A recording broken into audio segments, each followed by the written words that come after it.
অনেক কাজ করে কোনো কোনো সময়ে তোমরা কাজের ফল পাও না, তার মানে এই নয় যে কাজের ফলটা কখনই পাবে না, একদিন না একদিন পাবে।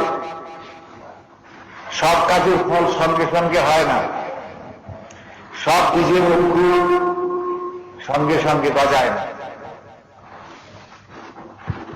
একটা বট গাছের বীজ একটা দালানের কার্নিশের মধ্যে এসে পড়ল, একটা বছর পড়ে রইল, 2টা বছর পড়ে রইল, হঠাৎ দেখা গেল বটের অঙ্কুর বেরিয়েছে, পাথরের মতন নিরস দালানের গায়ে।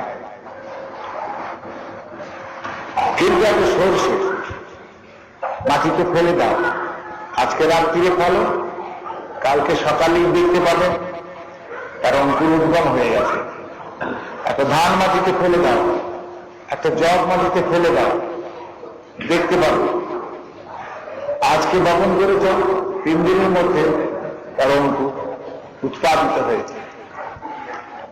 তা আমরা কথা কত শুনি, কেউ কাজ করি না, অতএব হাজার হাজার কথা শোনার কোনো ফল হয় না। আমি তো কত কথা বলেছি জীবন ভরে, আমি তো দেখতে পাচ্ছি না যে সে কথা ফল করছে। তবে ভরসার বিষয় যে এমন বীজ আছে যে বীজ দীর্ঘকাল পরে গজা।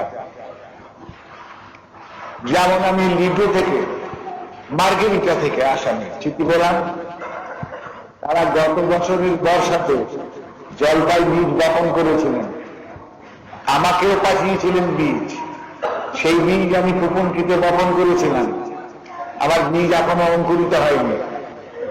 আর তুমি লিখলেন 1 বর্ষা পেরিয়ে গেল, 12 মাস, বীজ গজালো না দেখে ভাবলেন তার গজাবে না, মাটি খুঁড়ে সেই জায়গায় অন্য বীজ লাগাবো ঠিক করলাম। তখন আশ্চর্য ব্যাপার দেখলাম, মাটির অনেক নিচে জলপাইয়ের পাতা বেরিয়ে পড়েছে।